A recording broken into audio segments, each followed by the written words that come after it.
चुनाव में हार का डर इस प्रकार का है कि अब तो विपक्ष के प्रत्याशी के नाम की घोषणा होती है तो तुरंत ईडी उसके दरवाजे पर पहुंच जाती है। ये हम लोगों को कल महाराष्ट्र में देखने को मिला। बहुत सारे साथी पूछेंगे आप लोग कब प्रत्याशी की घोषणा करेंगे, तो इसलिए कह रहा हूं कि जहां हम लोग अपना प्रत्याशी का नाम का घोषणा करें फिर ईडी ना पहुंच जाए, क्योंकि अब तो बहुत सारे लोग चुनाव इसलिए नहीं लड़ना चाहते कि वो ईडी के रडार में नहीं आना चाहते, और कुछ लोग ईडी के रडार से बचने के लिए भी चुनाव लड़ रहे हैं। दोनों बातें। लेकिन जो सबसे बड़ी खबर है वो खबर है कि देश की जो फिनांस मिनिस्टर है उनके पति परक्कल प्रभाकर, जो देश के 10 सर्वश्रेष्ठ और प्रसिद्ध अर्थशास्त्री हैं, उस श्रेणी में आते हैं। अर्थशास्त्र में उनकी पकड़ का लोहा पूरी दुनिया मानती है। हम लोगों को गर्व है कि अमर्त्य सेन का, अभिजीत बैनर्जी का, डॉक्टर मनमोहन सिंह जी का, प्रभाकर जी का ये देश है। ये इलेक्टोरल बॉन्ड के समय ही इन लोगों ने जो बातें कही थी कि दुनिया का सबसे बड़ा स्कैम होने जा रहा है, वो बातें अब सही साबित होने लगी। हम लोगों ने देखा था छत्तीसगढ़ के चुनाव में महादेव ऐप के नाम पर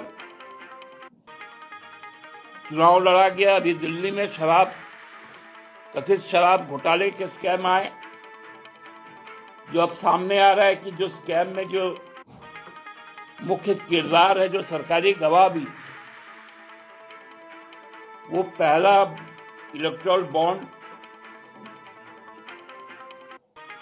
खरीदकर टीडीपी को देता है, जो भाजपा के सहयोगी है। दूसरी बार बॉन्ड खरीदकर बीआरएस को देता है, और जब शराब कांड को रचा जाता है और एक लोकतांत्रिक सरकार और पार्टी को समाप्त करने के लिए उसको हथियार के तौर पे लेती है, तब वो 55 करोड़ रुपया भाजपा को देती है।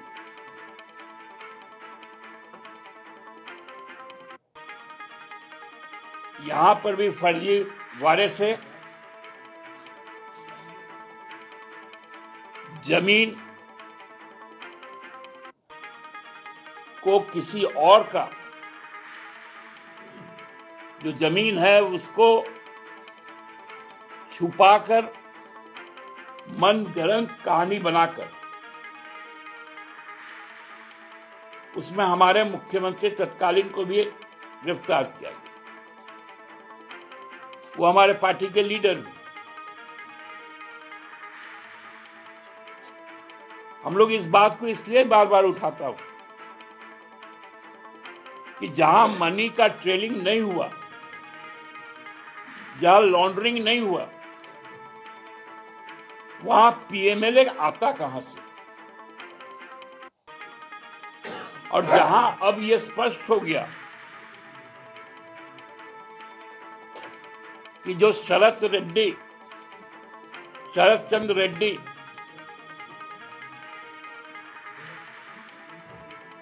जो सीधा तौर पर 55 करोड़ रुपए भाजपा को देता है और भाजपा उस बॉन्ड को भुना भी लेती है,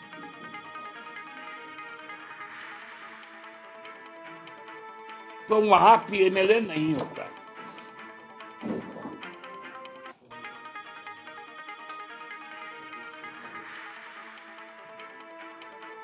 लेवल प्लेइंग ग्राउंड होना चाहिए, चुनाव आयोग बोलता है।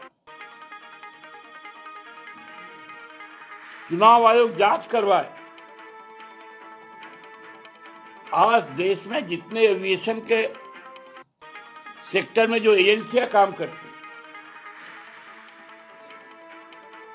इस देश में हेलीकॉप्टर का स्कैरसिटी हो गया।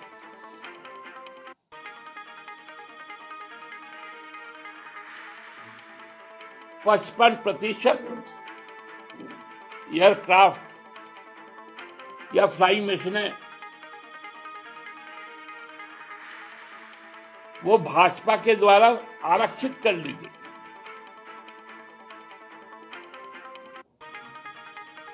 जैसे इलेक्टोरल बॉन्ड में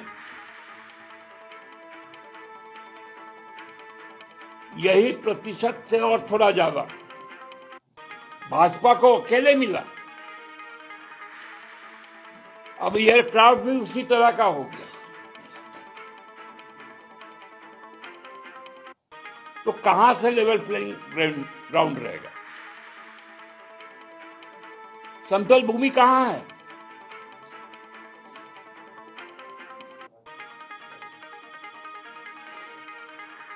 कल मोदी जी ने एक बड़ा अजीब सा एक बयान उनका चल रहा था कि वो शायद दिल्ली से बंगाल की कोई कृष्णनगर से भाजपा की प्रत्याशी कोई है, श्रीमती राय, उनको फोन करके कहा कि बंगाल से जो 3,000 करोड़ रुपए ईडी ने जब्त किए वो बंगाल के लोगों के बीच में बांट देंगे।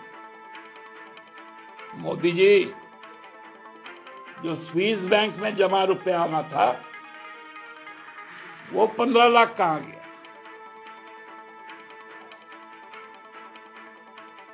अब बताइए, अब मोदी जी ईडी के रकम, इसका मतलब अब ईडी भी जो रकम सीज करती है वो भाजपा के खाते में जा रहा है। एक लेमैन होकर तो मैं यही समझ पाता हूं,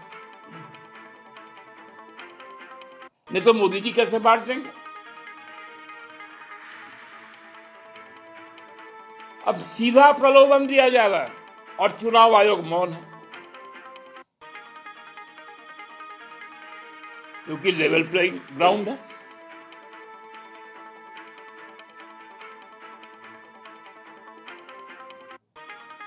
चुनाव आयोग इस पर कोई संज्ञान नहीं लेता।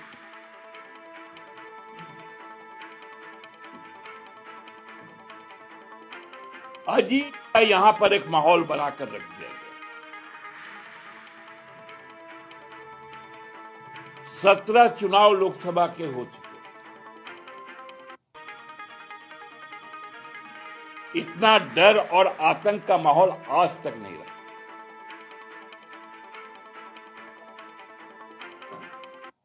लोगों में उत्साह और उल्लास होना चाहिए था, वह आशंकाओं से भर गया, क्योंकि यह चुनाव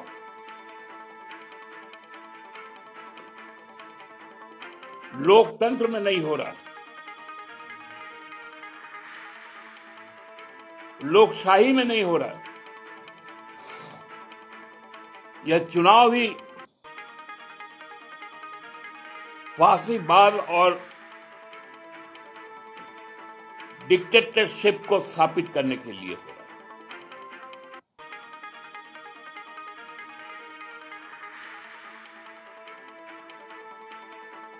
हम लोग जानते हैं झारखंड को, जानते हैं यहां के इस देश के मेहनत कश आवाम को।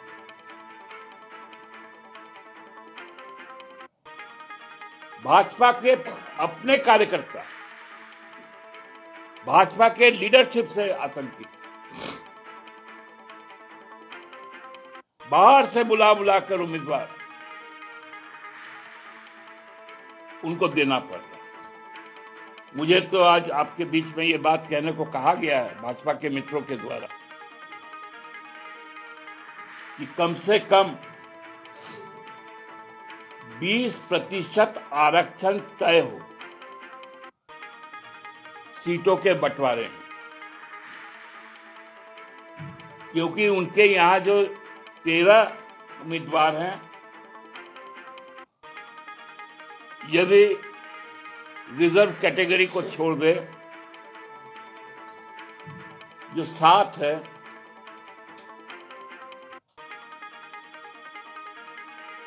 वो सभी बाहर से आए।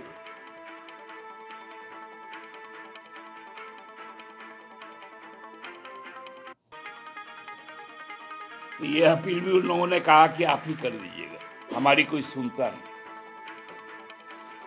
क्योंकि प्रदेश अध्यक्ष भी बाहरी, मुख्य सचेतक भी बाहरी, उनका अपना जो स्ट्रक्चर है उसमें संगठन महामंत्री वो तो खैर आरएसएस के हैं, उनके विषय में नहीं कहूंगा। तो यही बातें कहनी चाहिए आप लोगों को। बहुत बहुत धन्यवाद।